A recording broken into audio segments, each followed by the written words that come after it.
आपण पाहत आहात प्रेस मीडिया न्यूज. कलेच्या नावाखाली वेश्या व्यवसाय. मोडणीम येथील स्वरांजली कला केंद्रावर पोलिसांची धाड. 25 महिलांची सुटका.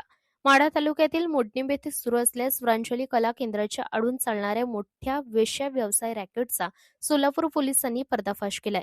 या कारवाईत तब्बल 25 पीडित महिलांची सुटका करण्यात आली असून संपूर्ण जिल्ह्यात एकच खळबळ उडाली आहे.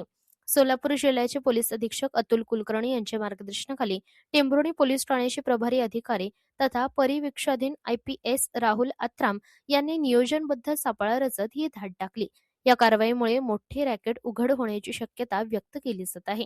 या प्रकरणी खालील आरोपींवर मानवी तस्करी व अनैतिक व्यापार प्रतिबंधक कायद्यानुसार गुन्हे दाखल करण्यात आले आहेत. जगन्नाथ तुकाराम घाडगे मालक, विशाल लता पवार चालक, बाळासाहेब गोविंद गिट्टे मॅनेजर, छाया बाळासाहेब सुरवसे पार्टी मालकीण, नितीन चांगदेव चव्हाण रिक्षा चालक, सिद्धांत Sukhdev Gaikwad lodge manager.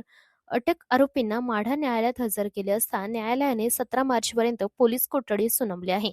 Police तपासात धक्कादायक बाबी समोर आल्या होत्या. बाहेरून महिलांना आणून बळजबरीने ठेवले जात होते. नृत्याच्या नावाखाली ग्राहकांसोबत अनैतिक कृत्य करण्यास भाग पाडले जात होते.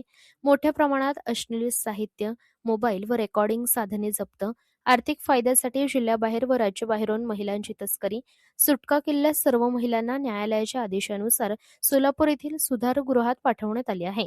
या प्रकरणात आणखीन एक मोठा ट्विस्ट समोर आला असून बीड जिल्ह्यातील उपसरपंच आत्महत्या प्रकरणातील संशयित पूजा गायकवाड हिचाही पीडित महिलांमध्ये समावेश असल्याचे उघड झाले आहे. त्यामुळे या रॅकेटचे धागेदोरे आणखी खोलीवर जाण्याची शक्यता वर्तवली जात आहे. या कारवाईत अनेक वरिष्ठ अधिकाऱ्यांचा सहभाग होता आणि संपूर्ण ऑपरेशन अत्यंत गुप्तपणे पार पाडण्यात आले. पोलिसांकडून पुढील तपास सुरू असून आणखी मोठे नेटवर्क उघड होण्याची शक्यता नाकारता येत नाही. प्रेस मीडिया न्यूजचा सवाल: कलेच्या नावाखाली सुरू असले असे घाणेरडे प्रकार किती दिवस सुरू राहणार? प्रशासनाला आधीच माहिती नव्हती का? महिलांची तस्करी रोखण्यात यंत्रणा अपयशी ठरते का?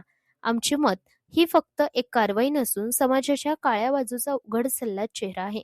अशा रॅकेट्सवर कायमस्वरूपी लगाम घालण्यासाठी कठोर कारवाई आणि सतत देखरेख आवश्यक आहे. अन्यथा कला केंद्र हे फक्त नाव आडोसा बनून राहील.